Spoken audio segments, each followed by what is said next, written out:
lalaki sa India dinumog ng 3 asong gala. Nakaligtas kaya ang bata mula sa pag-atake ng mga hayop? Ang lagay po ng biktima ating aalamin maya-maya.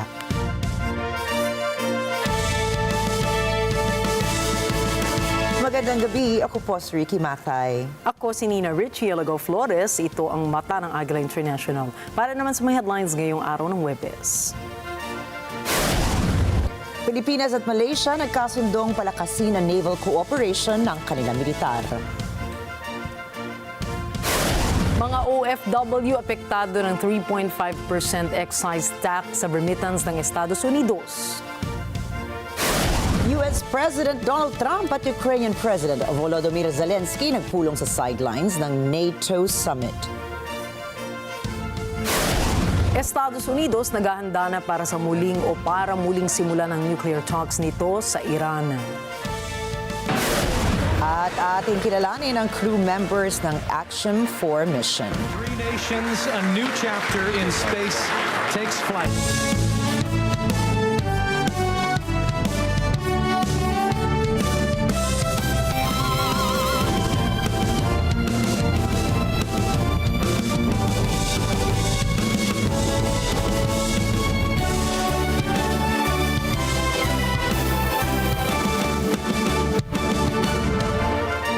Nakipagkita si Royal Malaysian Navy Head Admiral Datuk Zulhelmi bin Itnain kay Armed Forces of the Philippines Chief General Romeo Browner Jr. sa Camp Aguinaldo upang talakayin ang mga buwabangon na maritime challenges sa rehiyon. Dito, napagkasunduan ng Pilipinas at Malaysia na mas palakasin pa ang kanilang naval cooperation sa pagitan ng kanilang militar. Sa statement, sinabi ng AFP na nagpalitan ng pananaw ang 2 military chiefs ukol sa regional security at interoperability para isulong ang peace at stability sa Timog Silangang Asya. Binigyan din naman ni Browner ang kahalagahan ng umiiral na kolaborasyon ng naval forces ng 2 bansa. Mula sa pagpupulong ay inaasahan na masusundan ito ng mga joint military exercises sa pagitan ng Pilipinas at Malaysia. Hindi na po tutuloy na umuwi ng Pilipinas ang karamihan sa mga overseas Filipino workers o OFWs ng Israel dahil sa umiiral na ceasefire agreement sa pagitan ng Israel at ng Iran.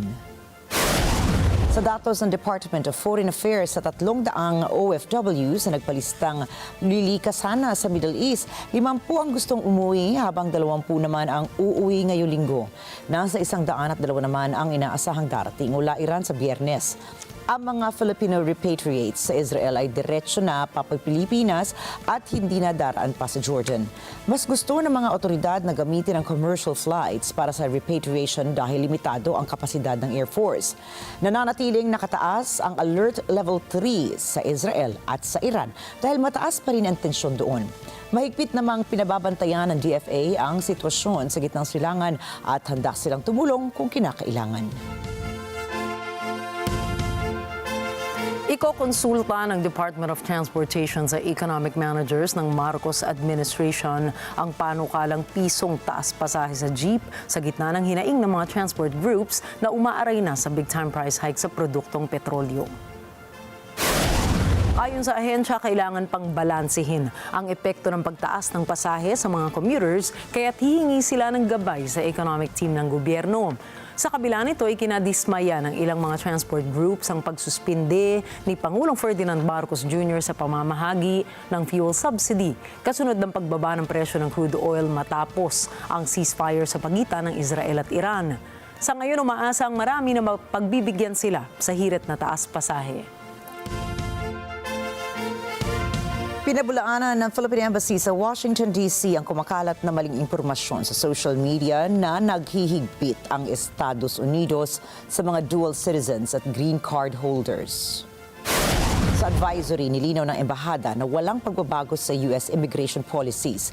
Hinihimok din ng embahada ang Filipino community na magberipika sa mga official government sources at huwag mag-share ng unverified content at kung maaari ay iulat agad ang maling impormasyon sa platform kung saan ito na-publish.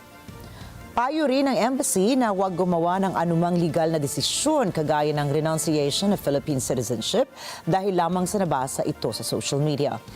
Binabala rin ng embahada na ang renunciation of Philippine citizenship ay isang seryoso at irreversible legal action. 20% lamang mula sa 4.4 milyon ng mga overseas Filipino workers o OFW ang maapektuhan sa plano ng Estados Unidos na buwisan ang remittance.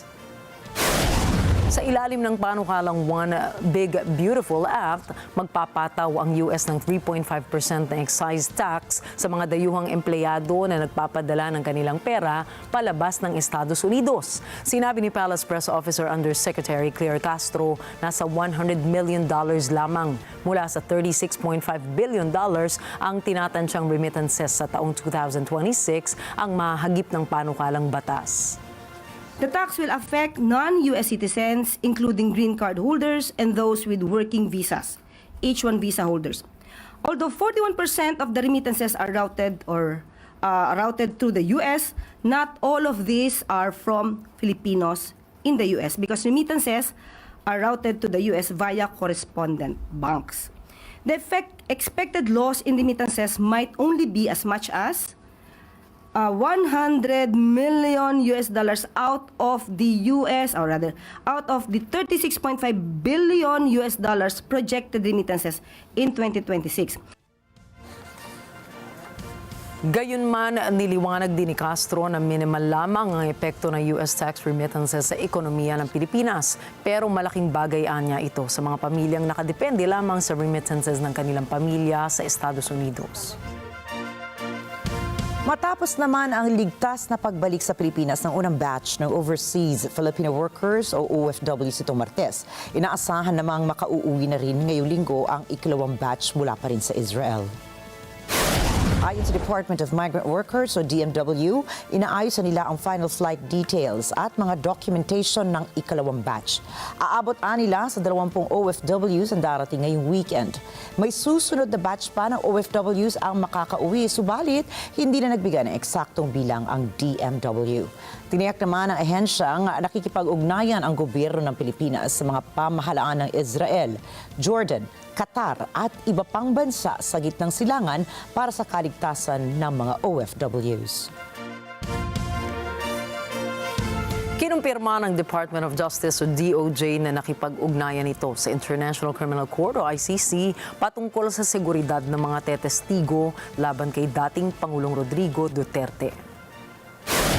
Kaugnay ito sa kasong Crimes Against Humanity na sinasabi ng prosekusyon ng ICC na nangyari umano noong drug war campaign ni Duterte. Handa rin ng DOJ na magbigay ng pinansyal na tulong sa mga testigo para sila ay makabiyahe sa The Hague sa The Netherlands kung saan gaganapin ang pagdinig. Sinagot po ng Malacanang ang pasaring ni Vice President Sara Duterte na nagpa-photo ops lamang umano si Pangulong Ferdinand Marcos Jr. sa drug incineration. Nangyari ang pagsusunog ng bilyon-bilyong pisong halaga ng floating shabu kahapon sa Capas Tarlac. Buwelta ni Palace Press Officer Undersecretary Claire Castro, tila nakalimutan ng VP Sara na mismong ang ama nitong si dating Pangulong Rodrigo Duterte ay naging saksi rin sa pagsunog ng 7.51 billion pesos na ipinagbabawal na gamot sa Cavite noong taong 2020. Paliwanag pa ni Castro, hindi nagpa-photo op si Pangulong Marcos Jr. sa pagdalo nito sa drug incineration, kundi ito anya ay babala sa mga kriminal na sangkot sa iligal na droga. Hindi ko alam, ma'am, trabaho ba ng presidente ang sirain ang ebidensya ng Hindi yan trabaho ng... Hindi po ito pang photo ops lang. Ito ay nagsisilbing babala sa mga kriminal. At nagsisilbi rin po itong inspirasyon sa taong bayan na nagnanais na masawata ang iligal na droga. Baka po nakalimutan din po ng Vice Presidente na ang kanyang ama ay nagkaroon din po ng pagwi-witness sa incineration ng 7.51 billion dangerous drugs sa Cavite. Ito po, baka po nakalimutan niya po ito. Baka pwede nating palakihan. Kailan po ba ito? Wait lang. 2020 lamang. So, baka nakalimutan po ito ni Vice Presidente.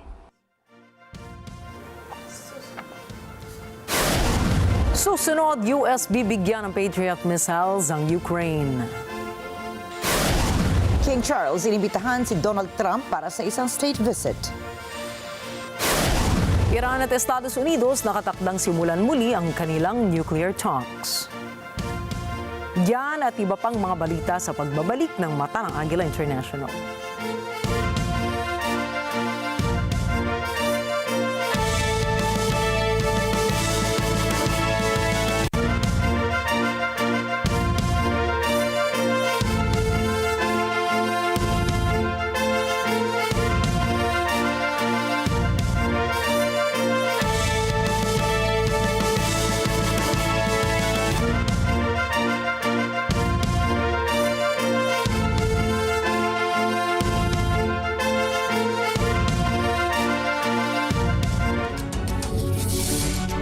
When a story starts with faith, it can only grow further and stronger. As time passes by, we learn about your story. In an institution of exceptional healthcare with genuine Christian compassion, we care about you. With a safe, secured, and sanitized environment, accompanied by a team of trusted healthcare professionals, we are built this way to serve you better. By providing affordable health services to general population, we want what's best for you. Because at New Era General Hospital, everyone matters.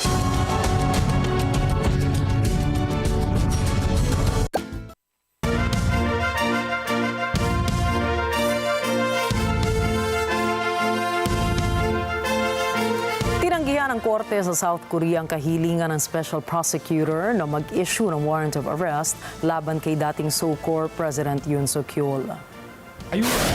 Kaugnay ito ng kanyang pagtatangka na magdeklara ng martial law noong Disyembre ng nakaraang taon. Ayon sa mga abogado ni Yoon, inakusahan ng special prosecutor ang dating Pangulo ng obstruction matapos tumangging sumagot sa mga paanyaya ng korte para sa interogasyon. Kinwestiyon naman ng legal team ni Yoon ang investigasyon at sinabing bahagi lamang ito ng political theater. Gayunpaman, tiniyak ng mga defense lawyer ni Yoon na haharap na ito sa susunod na imbitasyon at magpapakita sa interogasyon na nakatakda sa Sabado. Babala naman ng mga prosecutor na muli silang magpapalabas ng warrant kung hindi sisipot ang dating Pangulo. Nahaharap si Yoon sa mga kasong insurrection at iba pang krimen kaugnay ng pagdedeklara nito ng martial law na maaaring magresulta sa habang buhay na pagkakabilanggo. Dahil rito ay napilitan ng South Korea na magpatupad ng isang snap election upang mabigyang direksyon ng bansa. Nabatid ng investigasyon na pinangunahan ng bagong special prosecutor ay itinalaga ni President-elect Lee Jae-myung. Samantala, ipinag-utos ng hukuman ang pagpapalawig ng detention ng dating Defense Secretary na si Kim Yong-hyun, isa sa mga nagplano umano ng martial law. Nagpulong po sina US President Donald Trump at Ukrainian President Volodymyr Zelensky noong Miyerkules sa sidelines ng NATO Summit. Kapwa nagpahayag ng positibong reaksyon ang mga lider ukol sa mga napag-usapan ng mga ito. Narito ang report ni Leo Velasco. Matapos magkita at mag-usap ni Pangulong Donald Trump at Ukrainian President Volodymyr Zelensky sa gilid ng NATO Summit, nagpaiwatig si Trump na susuplayan nito ang Kiev ng karagdagang Patriot Air Defense missiles. Ang mga ito ay ginagamit upang kontrahin ang mga pag-atake ng Russia. Ayon kina Trump at Zelensky, ang 50 minutong pulong nila ay positibong hakbang ukol sa laban ng Ukraine at Russia na nasa ika-4 na taon na. Ang labanang ito ay nilarawan ni Trump na mas mabigat kaysa ibang gyera. Hindi pa nagpapasya ang Pangulo kung pagkakalooban ba ng US ng karagdagang military aid ang Kiev na nitong mga nakarang buwan ay dumaraan sa kakapusan ng gamit pandepensa laban sa Moscow. Samantala ay nilarawan naman ni Zelensky ang pulong nila ni Trump na mahaba at makabuluhan. Anya tinalakay nila ang sadyang mahalagang issue. Leo Velasco para sa Mata ng Agila International. Trusted, connected, on point. Ikinokonsidera ngayon ni US President Donald Trump na suplayan ng mga Patriot Air Defense missiles ang Ukraine. Layo nitong tuluyang maipagtanggol ng Ukraine ang bansa laban sa pag-atake ng Russia. Nabuo ang desisyon matapos ang ginawang pulong nila Trump at Ukraine President Volodymyr Zelensky na kapwa dumalo sa North Atlantic Treaty Organization o NATO Summit na ginanap sa The Hague sa the Netherlands. Naging mapayapa ang pag-uusap ng dalawang lider, hindi tulad noong unang pagkikita nila na tensyonado ang kaganapan. Itinuturing ni Trump na mas mahirap ang 4 na taong gyera sa pagitan ng Ukraine at Russia kumpara sa ibang mga digmaan. White shirt. Oh, she's all excited. So, BBC News Ukrainian. I would Where are you like to from? ask you- I'm from Ukraine. Oh, so my wow. question to you is whether or not the US is ready to sell anti-air missile systems Patriot to Ukraine. We know that Russia has been pounding Ukraine really heavily right now. Are you living yourself now in Ukraine? My husband is there. Wow. And I can see you're very, it's amazing. and me with the kids, I'm in Warsaw actually because he wanted me to Is be. your husband a soldier? No? He's He's there now? yeah, Wow, that's rough stuff, right? That's tough. And you're living here? in Warsaw. And you're a reporter? I am. Good. So let me just tell you, they do want to have the missiles, okay, as they call them, the Patriots. And we're going to see if we can make some available. Yeah. Kinumpirma naman ng Buckingham Palace na mag-host si King Charles para sa pangalawang state visit ni US President Donald Trump. Tinanggap ni Trump ang imbitasyon bilang first elected political leader na naimbitahan ng isang British monarch para sa 2 state visits na ikinagalak naman ng Amerika. Bagamat wala pang petsang itinakda, inaasahan ng state visit na magpapatibay ng relasyon sa pagitan ng dalawang bansa, lalo na sa gitna ng mga pandaigdigang issue. Kasama sa mga tradisyon ng British state visit ang engrandeng seremonya at state banquet. Subalit wala pang detalye kung ano ang eksaktong plano para kay Trump. Si Trump ay napabilang sa mga exclusive groups sa Estados Unidos na makadadalo ng state visits sa Britain. Kabilang na sila Barack Obama at George W. Bush. Magugunitang hindi ito ang unang pagkakataong makakasama ni Trump ang royal family. Una na rito noong taong 2018 kasama si Prince Charles at isang private lunch kasama naman si Queen Elizabeth noong taong 2019. Nanindigan si Spanish Prime Minister Pedro Sanchez na dapat ang kasalukuyang kita ng Spain para tugunan ang 2.1% ng defense spending ng NATO. Narito ang full report ni JC Umul. Nanindigan si Spanish Prime Minister Pedro Sanchez na matutugunan ng Spain ang new capabilities target na pinagkasundoan ng NATO members noong Miyerkules sa summit nito sa The Hague. Subalit ayon kay Sanchez, ang kasalukuyang defense spending nito na 2% ng gross domestic product ay sapat at makatotohanan. Las Fuerzas Armadas de España lo que dicen es que podemos cumplir con esas capacidades con un 2,1% del Producto Interior Bruto, y a mí esto me parece la clave. El debate, y es lo que ha defendido siempre España, no es cuánto vamos a gastar. Una alianza se basa en qué capacidades necesitamos aportar cada Estado miembro para hacer frente a los desafíos comunes que tiene esa alianza. Esa es la posición que ha tenido siempre España y me parece que es de pura lógica, de puro sentido común. Noong isang linggo, hiniling ni Sanchez na huwag isali sa demand ng NATO na dagdagan ang defense spending ng mga miyembro ng alyansa sa 5% ng kani-kanilang GDP. Ang hiling na ito ni Sanchez ay tahasang tinanggihan ni NATO Chief Mark Rutte. Si hay países que quieren gastar o invertir el 5, el 6, el 7%, nosotros no podemos ponerlo eso en duda ni en cuestión, respetando su soberanía. Aquí la clave es responder a las capacidades que se nos proponen y que acordamos con la OTAN. Por tanto, bueno, cada 4 años se ha hecho ese ejercicio, hemos cerrado ese acuerdo el pasado 5 de junio y, por tanto, pues hasta el 2029 efectivamente no se hará una renovación de esas capacidades, pero la previsión que tenemos, en efecto, es del 2,1%. Sinagot ni Sanchez ang mga komento ni US President Donald Trump at ang banta nitong paparusahan ng Spain dahil sa pagtangging maglaan ng 5% ng GDP para sa depensa. España siempre es la solución, Carlos, nunca es el problema. Nosotros aportamos soluciones. Defendemos con convicción nuestras posiciones y creo que además son compartidas por la mayoría social de nuestro país. Estamos hablando de que si hubiéramos aceptado lo que se había propuesto, España tendría que destinar de aquí al año 2035 más de 300.000 millones de euros. ¿De dónde salen esos recursos? ¿De más impuestos a la ciudadanía? ¿De recortes en el sistema de educación, de sanidad, de pensiones? Pinahayag ni Sanchez na intensyon nitong tumakbo muli sa eleksyon pagkatapos ng kanyang termino sa 2027.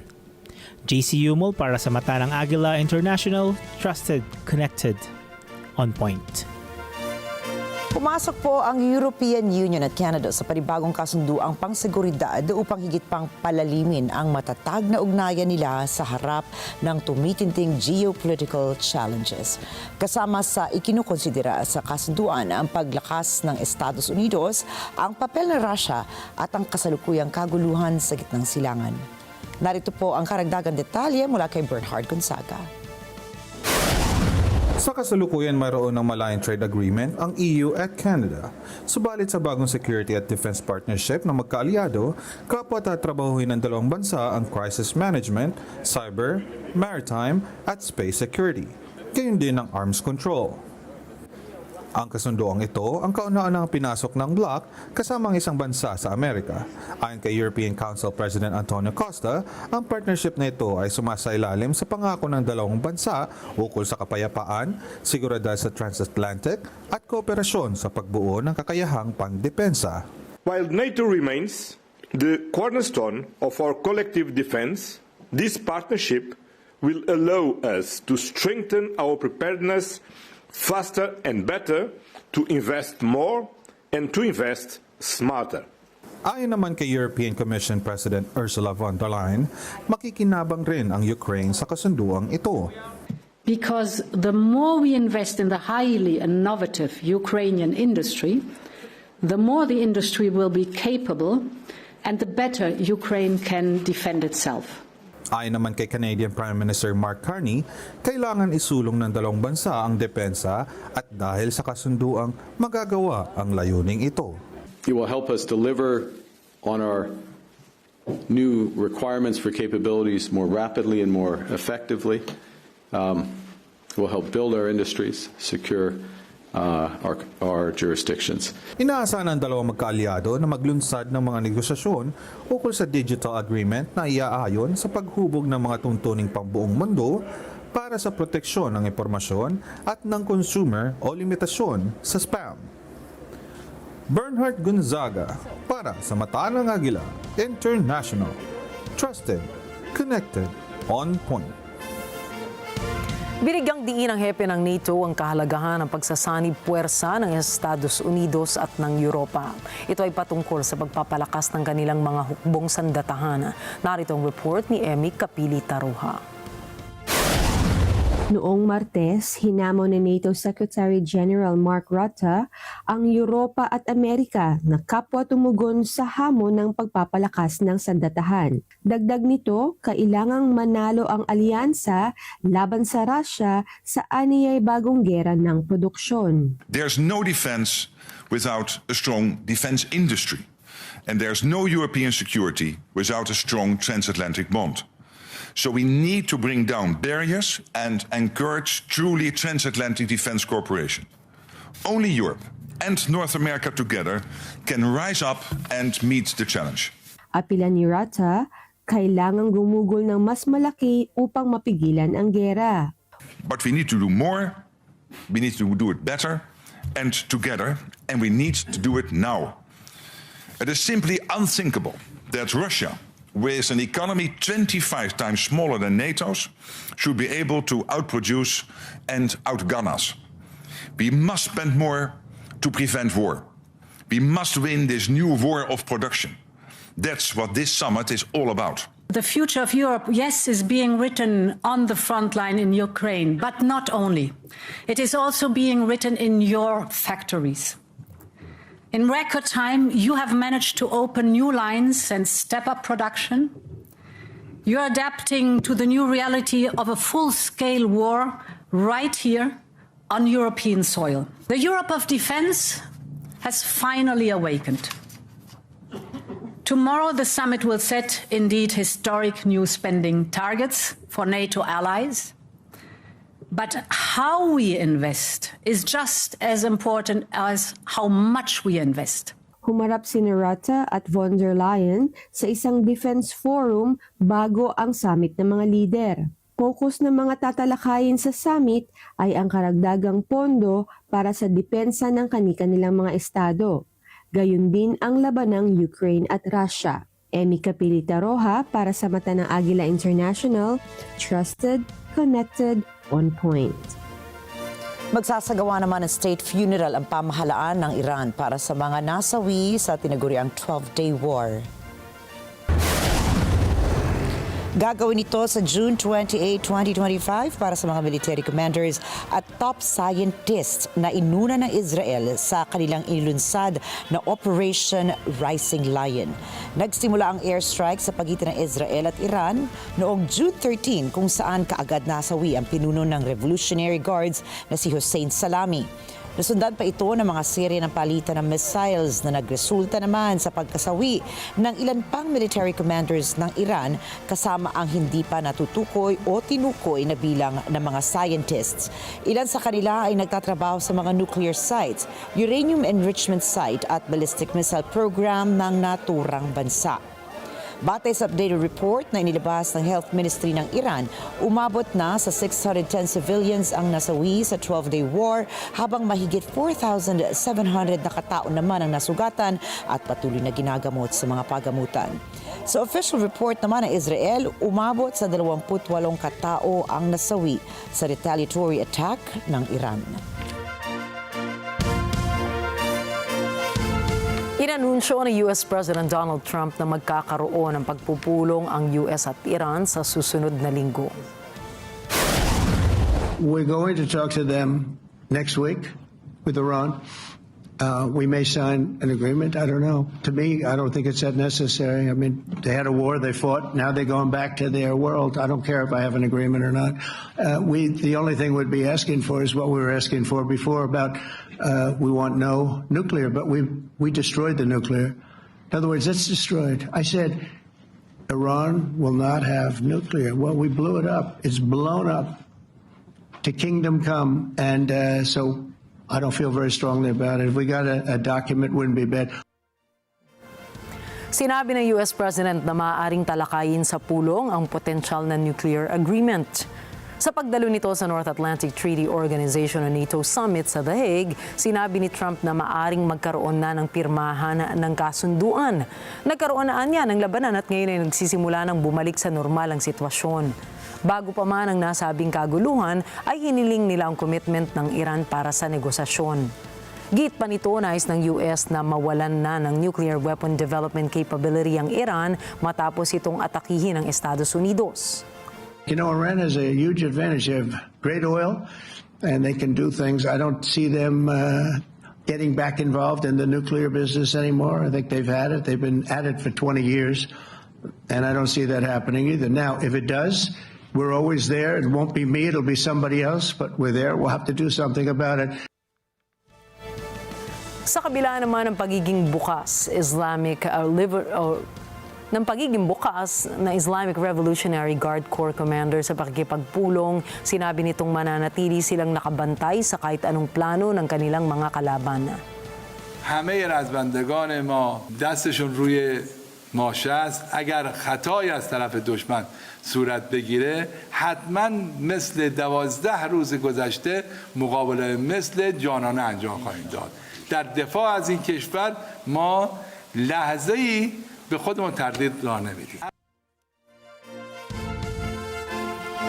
Nagpahiwatig naman ang leader ng United Nations Relief and Works Agency ng posibleng unprecedented decision dahil sa kakulangan ng pondong kinakaharap ng ahensya. Narito po ang report ni Myla Simbulan. Noong Martes, nagbabala si UNRWA General Commissioner Philip Lazzarini na naharap ang ahensya sa isang $200 million deficit. At dahil sa krisis na ito, sinabi ni Lazzarini na marahil ay makagagawa siya ng isang desisyon na hindi pa kailanman nagawa kung wala nang mapagkunan ng pondo upang mag-aangin ng daloy ng pera ng ahensya. The financial situation is extremely dire. Cash flow is now managed on a weekly basis, not anymore on a monthly or yearly basis. Without additional funding, I will soon have to take unprecedented decisions affecting our services to Palestinian refugees across the region. Hindi nagbigay ng karagdagang detalye si Lazzarini kung ano ang kasama ng desisyong ito. Noong nakaraang 2 linggo, muntik nang suspindihin nito ang may 10,000 hanggang 20,000 UNRWA staff sa rehiyon. Subalit sa tulong ng paunang kontribusyon ng isang donor, napaluwala ng ahensya ang susunod na 2 buwan. Now, the shortfall between now and the end of the year is about $200 million. As an agency, just to process the payroll of our staff, we need 60 million a month. So basically, we have no visibility anymore beyond September. Sa nakaraan, pinakamalaking donor ng UNRWA ang Estados Unidos. Ngunit mula nang maupong muli si US President Donald Trump noong Enero, isinulong nito ang pagbuwag ng US Agency for International Development o USAID. Dahil dito pinutol ng US ang malaking bahagi ng foreign aid nito. We need collective mobilization to make sure that the instrument which has been put in place by the international community to serve the Palestinian refugees remains afloat. Samantala, ipinagbawal ng Israel na mag-opera ng UNRWA dahil sa akusasyong may mga empleyado itong miyembro ng Hamas na may kaugnayan sa pag-atake ng militanteng grupo noong Oktubre 2023. At mula nang ipatupad ang pagbabawal na ito, sinabi ng UNRWA na napinsala ang operasyon nito sa Gaza Strip at West Bank na nauwi sa humanitarian crisis ngayon doon. Ayon kay Lazzarini, ginawang target ng maling impormasyon ang UNRWA. Ang UNRWA ay ahensyang namamahagi ng tulong at serbisyong pangkalusugan at pang-edukasyon sa milyon-milyong residente ng Palestinian territories. Gayon din sa mga kalapit bansang Syria, Lebanon at Jordan. I believe UNRWA is a tremendous asset if what we seek is a just and lasting solution to the question of Palestine and its people. May nasimbulan para sa mata ng Agila International, trusted, connected, on point.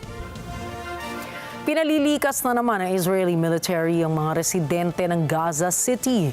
Ito ay bilang paghahanda sa tila panibagong pambobomba laban sa Hamas. Ikinagalit naman ito ng mga Palestinians sa lugar dahil sa anilay kawalan na ng masisilungan. Narito si Rose Papa Angeles para sa karagdagang mga detalye. Noong Martes, nagpamudmod ng mga polyeto ang Israeli military sa mga lugar sa Hilagang Gaza.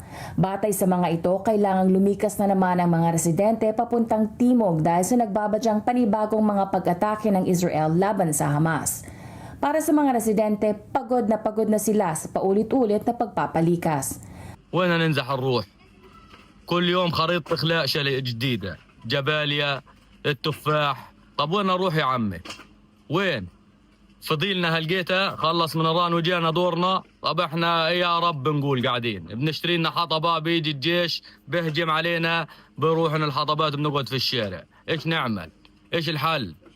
ايش الحل؟ حلونا يا عالم. Ayon sa Palestinians, kahit sa lugar na pinapupuntahan sa kanila ay hindi ligtas. لا يوجد أي خيار إلا أن نبقى موجودين في منطقة شمال قطاع غزة وفي مدينة غزة على أكثر تقدير. لا يمكن التوجه إلى هذه المناطق كونها غير آمنة وكونها مكلفة وكونها تفتقر إلى أي مقومات أساسية. لا يوجد خيام، لا يوجد أي بيئة آمنة. جربنا النزوح مرارا وتكرارا واكتوينا بنار النزوح نحو الجنوب. لا يمكن أن يتكرر هذا السيناريو وهذا المسلسل العفن الذي تمارس علينا قوات الاحتلال الإسرائيلي.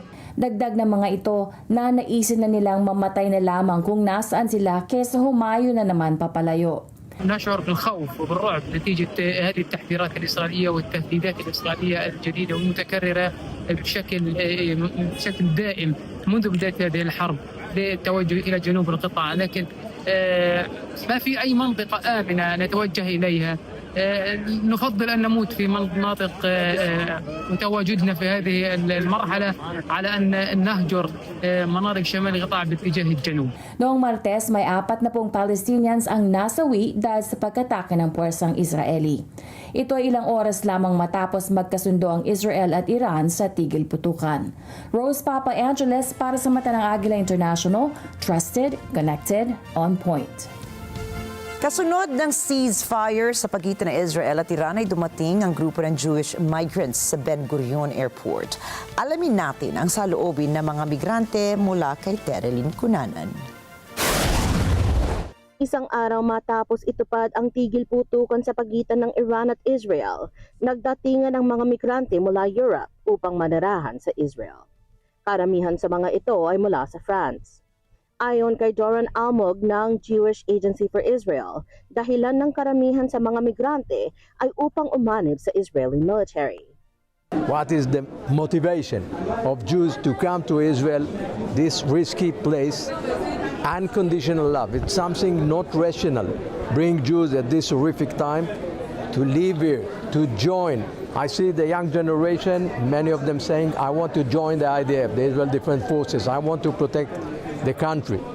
I faced anti-Semitism in France. I faced anti-Semitism growing overseas. I want to be here. Ayon naman kay Devorah Shotbaum, na mula sa France, nagtungo sila sa Israel alang-alang sa kanilang mga anak. I decided to come to Israel with my family because for me and for us it's our land and we have to be there, and we know that it's not easy, but for Jewish people I think we have ready to be there. Really for the children because they grow up, and I don't want that they grow up in France because it's complicated in the university and they are in a Jewish school, but after it's not possible, and I want that they grow up here in Israel and to work and to do the army in Israel. Noong 13 ng Hunyo, naglunsad ang Israel ng kampanya laban sa Iran na ikinamatay ng mga leader ng Iranian military at nuclear scientist nito. Ayon sa mga otoridad ng Iran, higit sa 600 tao ang namatay at may 5,000 naman ang nasaktan sa Iran. Bilang ganti, naglunsad ng mga bomba ang Iran na tumagos sa depensa ng Israel sa kauna-unahang panahon. 28 katao ang nasawi sa Israel. Terilyn Cunanan para sa mata ng Agila International. Trusted, connected, on point. Noong Miyerkules, nag-plead ng not guilty ang isang Democratic U.S. representative sa reklamong pananakit at paghadlang sa federal agents sa labas ng isang immigration detention center sa New Jersey kamakailan. Narito ang karagdagang mga detalye mula kay Pearl Rogacion. Si Democratic U.S. Representative LaMonica McIver ay kumakatawan sa isang distrito sa Northern New Jersey. Kinasuhan si McIver ng 3 federal counts matapos sabihin ng prosecutors na sinaktan nito ang 2 Department of Homeland Security agents gamit ang kanyang mga braso sa isang sagupaan noong 9 ng Mayo. Ang insidente ay nangyari habang nagsasagawa si McIver ng isang oversight visit kasama ng 2 Democratic members ng Kongreso sa isang pribadong detention center sa Newark, New Jersey.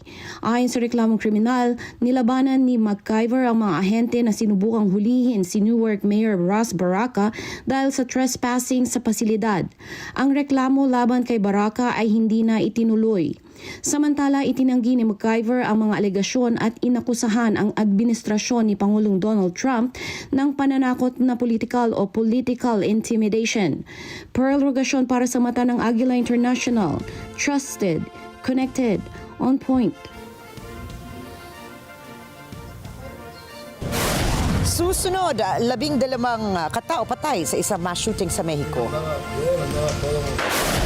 India nagpadala ng astronaut sa space pagkatapos ng 41 taon. At U.S. Department of Justice, inilabas na ang mga larawan mula sa house raid ni Sean Diddy Combs.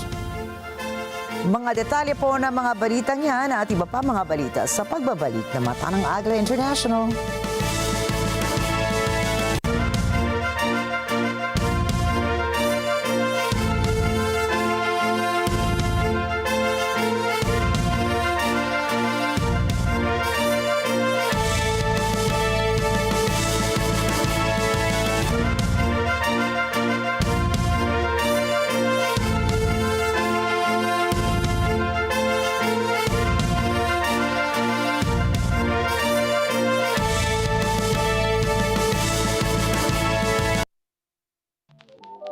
This Sunday on Cine Throwback. I painted them. I did. Every single one of them. Every big eye. Me. I realize that I have no employment experience, but I really do need this job. I have a daughter to support. How would you like your portrait sketched by the world-renowned Margaret Aldrich? You have an amazing talent. You can look at someone and capture them on canvas. You can paint people.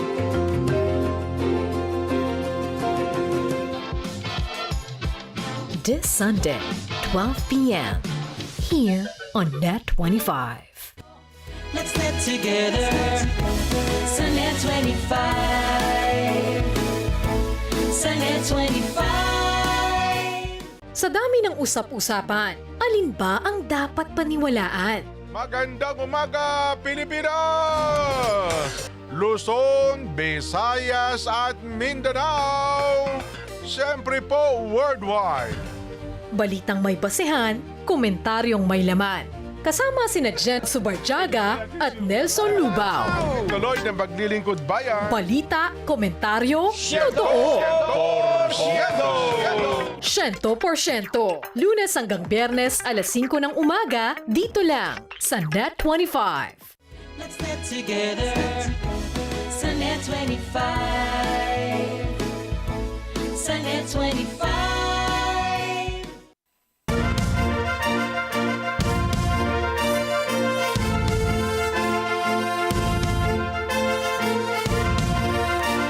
Nagbabalik ang Mata ng Agila International sa pagpapatuloy po ng ating mga balita ngayong gabi.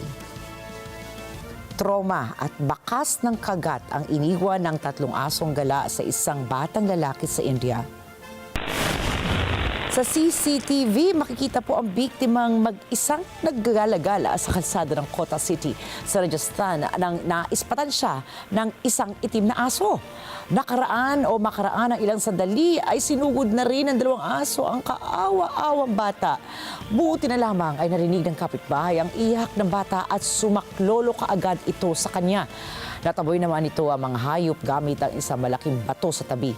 Subalit, binalikan pa ng kulay brown na aso ang bata at saka hinila pa ito. Naku, dito na po sumugod ang ibang residente para habulin papalayo ang hayop. Naisugod naman ang bata sa pagamutan para mabigyan ng anti-rabies vaccine. Sa datos sa World Health Organization, ang India ang umaambag sa 36% ng rabies deaths sa buong mundo. Isinugod naman sa pagamutan ng isang nanay sa India matapos suwagin siya ng nag-aamok na toro. Ayon sa report, naglalakad lamang ang biktima kasama ang kanyang asawa sa Anad, Gujarat nang biglang nilapitan siya ng malaking hayop. Dito na siya itinumba ng toro at tinapak-tapakan. Sinubukan ng kabiyak ng biktima na itaboy ang hayop pero nabigo siya. Sumugod naman ang 2 kalalakihan na may dalang patpat at saka pinaghahampas ang toro. Sa huli ay natakot din ang hayop at nilubayan na nito ang babae. Samantala, kinumpirma naman ng mga doktor na stable na ang lagay ng biktima. Nasawi naman ang 12 katao sa Mexico matapos paulanan ng bala ang venue ng isang event sa syudad ng Irapuato. Ayon sa otoridad, mahigit sa 20 ang dinala sa pagamutan dahil sa mga tama ng bala. Sinabi ni Irapuato official Rodolfo Gomez Cervantes, gabi na ganap ang pamamaril habang busy ang mga tao para sa aktibidad. Kaya hindi talaga inaasahan ang pag-atake ng mga armadong grupo. Kinundina naman ni Mexico President Claudia Sheinbaum ang pamamaril at nangakong pananagutin nito ang mga taong nasa likod ng pagpatay. Balik naman tayo sa India, patay ang isang babae matapos masapol ng isang humaharurot na truck. Sa lokal na ulat, tumirik sa gitna ng isang kalsada sa Hyderabad ang sasakyan ng babae kung kaya napagdesisyonan nitong lumabas para alamin kung anong problema. Pero hindi niya inaasahan na dito na siya mamamatay. Sa CCTV, makikita na tumilapon ang biktima sa kalsada habang dire-diretso lamang ang truck sa pag-andar. Pinaghahanap na ng pulisya ang suspect na driver at inaalam kung ituturing bang isang road accident o murder ang trahedya.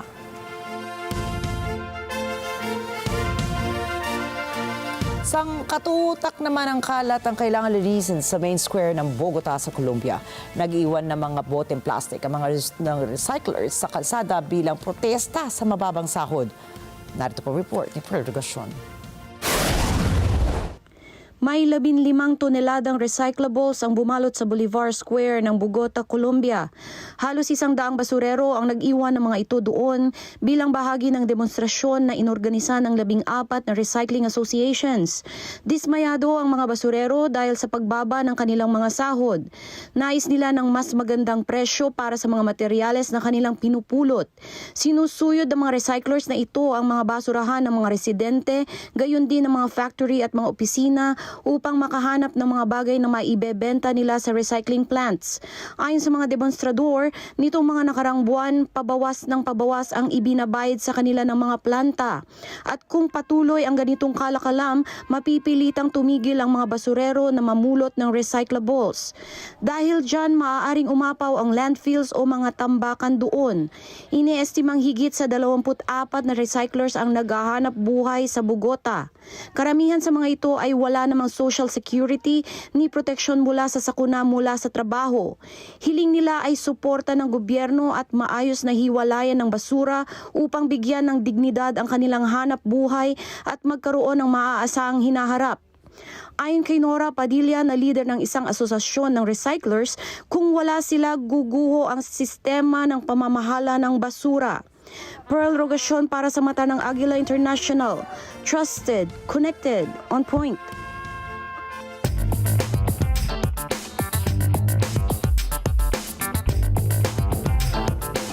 Noong Miyerkules, sinabi ni Mexican President Claudia Sheinbaum na pinag-aaralan ng kanyang gobyerno ang legal options nito sa kabilang ang pagdedemanda laban sa SpaceX ni Elon Musk. Ang dahilan epekto sa kapaligiran ng paglulunsad ng mga rocket malapit sa border nito. Narito ang report ni Kathleen Gao. Ipinahayag ni Pangulong Claudia Sheinbaum ng Mexico na iniimbestigahan ng pamahalaan nito ang mga isyong pangkapaligiran at pangkaligtasan kaugnay ng paglulunsad at pagpapasabog ng mga rocket ng SpaceX. Binigyang diin ni Sheinbaum na ang mga bumabagsak na labi sa estado ng Tamaulipas malapit ang border nito sa Hilagang Silangan. Dagdag nito, sinusuri rin ng kanyang gabinete kung may nilalabag ba na mga batas ang mga aksyong ito ng SpaceX. Estamos por reunirnos, el gabinete Pepe está justamente coordinando este trabajo por los impactos en seguridad, ambientales que representa el lanzamiento de estos cohetes, no particularmente lo que ocurrió, sino en general el lanzamiento de estos cohetes en particular para Tamaulipas. Entonces está haciendo la revisión general, qué leyes internacionales se están violando y a partir de ahí pues iniciaremos un proceso, porque en efecto sí hay contaminación.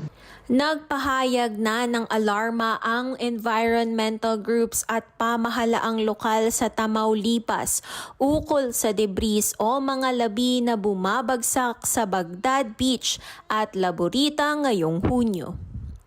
Ayon naman kay Tamaulipas Governor Americo Villarreal, nakadiskubre sila ng metal fragments, plastic at tanks mula sa spacecraft sa kahabaan ng baybayin nito malapit sa kabisera ng estado ng Matamoros. Kathleen Gao para sa mata ng Agila International, trusted, connected, on point.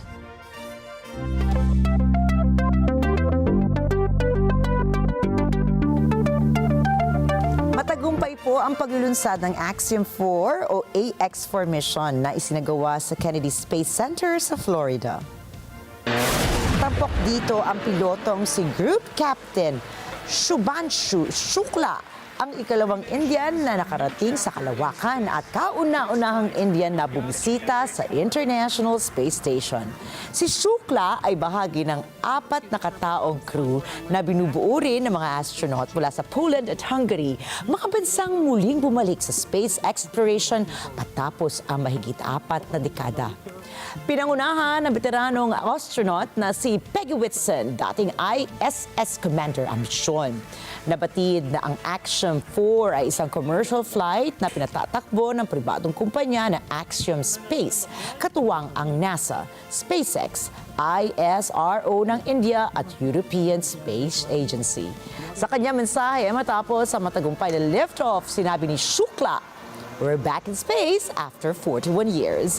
Ayon sa Indian Space Research Organization, ang karanasang ito ay magiging mahalaga sa paghahanda para sa unang crewed space flight ng India sa 2027, sariling space station pagdating naman ng 2035 at national mission sa buwan pagdating ng taong 2040.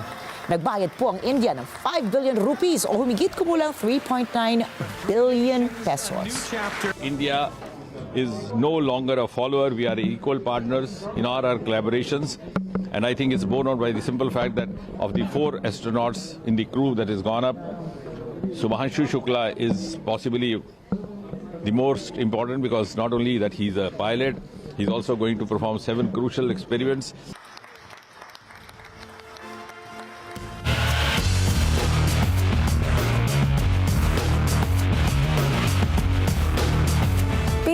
Dallas Mavericks si Cooper Flag bilang number 1 overall pick sa 2025 NBA Draft.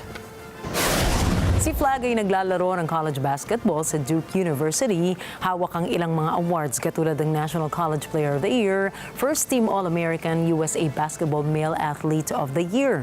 Ang 18 anyos na manlalaro ay may 19.2 points per game, 7.5 rebounds per game at 4.2 assists per game. Nagagawa rin niyang magposte ng 1.4 steals at blocks per game. Sa pagpasok niya sa Dallas Mavericks, makakasama niya mga batikang NBA players at mga NBA champions na sina Anthony Davis, Klay Thompson at Kyrie Irving na kasalukuyang nagpapagaling mula sa Achilles injury.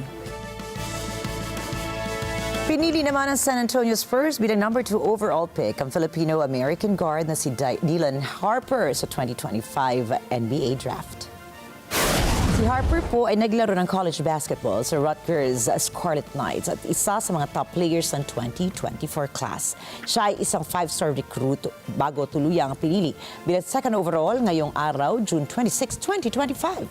Sa kanyang paglalaro ng basketball sa loob ng ilang taon, hawak niya ang 19.4 points per game sa loob ng 32.6 minutes na pananatili sa hardcourt. Nagagawa rin niya ang umaga ng 4.6 rebounds per game habang umaabot sa 4 na assists ang nagagawa niya tuwing naglalaro. Hawak din ni Harper ang 1.4 steals per game and 0.6 blocks per game. Sa kasalukuyan, siya ay may taas na 6 feet and 6 inches. Baka tumangkad pa kasi, no? At naglalaro bilang point guard at shooting guard. Siya ay anak ng dating NBA player na si Ron Harper na dating bulsa o nanalo ng 5 NBA championships. Ang kanyang ina ay mula sa probinsya ng Bataan at dating naglaro naman ng college basketball para sa New Orleans. Makakasama ni Harper ang bagitong sentro na si Victor Wembanyama, isa sa mga rising stars sa NBA. Bahagi rin ng San Antonio lineup ang mga batikang guards na sina Chris Paul at De'Aaron Fox. Kasama ang power forward at NBA champion na si Harrison Barnes.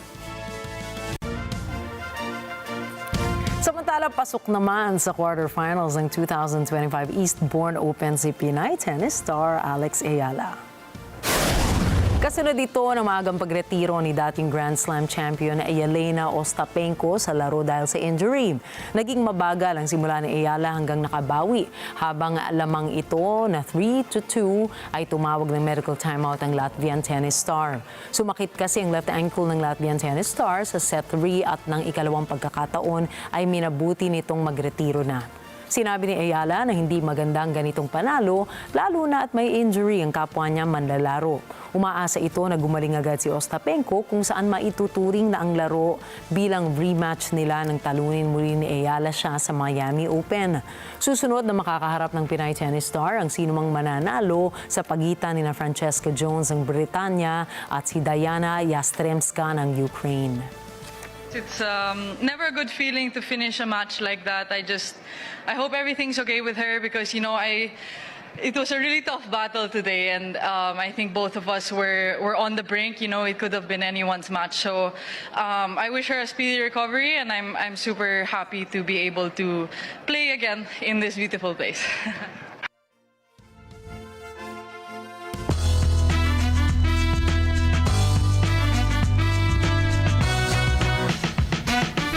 Inilabas na ng US Department of Justice ang mga larawan na kanilang kinuha noong nagsagawa sila ng house raid sa bahay ng rapper and producer na si Sean Diddy Combs.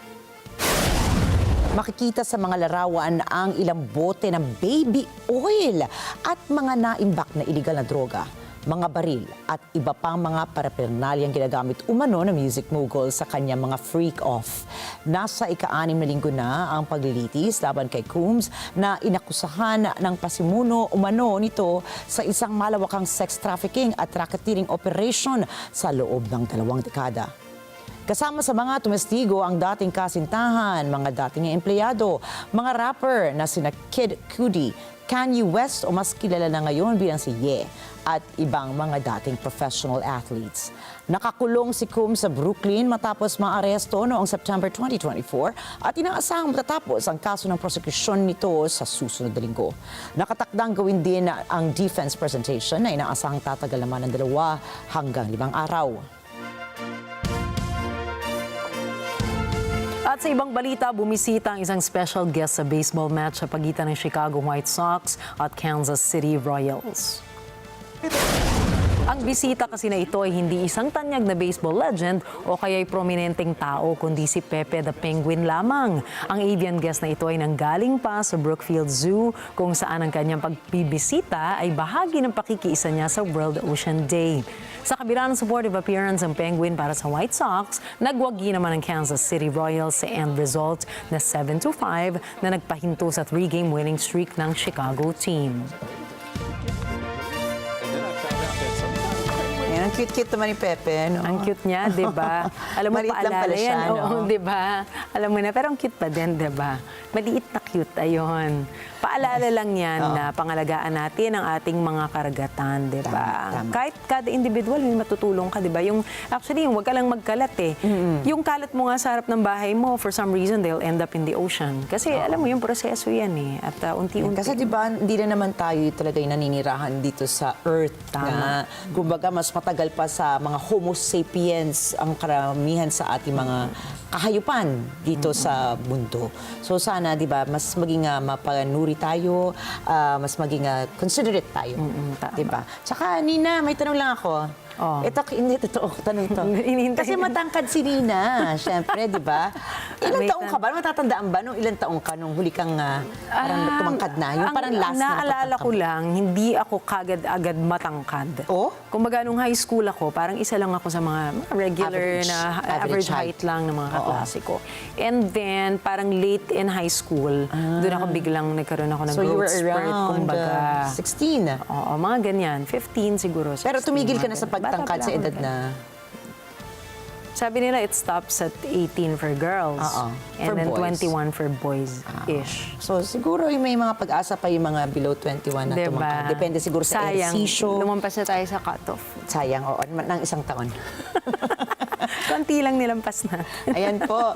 Maraming salamat muli sa inyong pagtutok sa ating mga balita. Huwag niyo kami mamimiss dahil bukas ay narito ulit kami para maghatid ng balita sa amang dako ng mundo. Magandang gabi. Ako po muli si Rikki Mathay. Ako si Rikki, Alagao, Flores. Ito po ang mata ng Agila International. Trusted, connected, on point.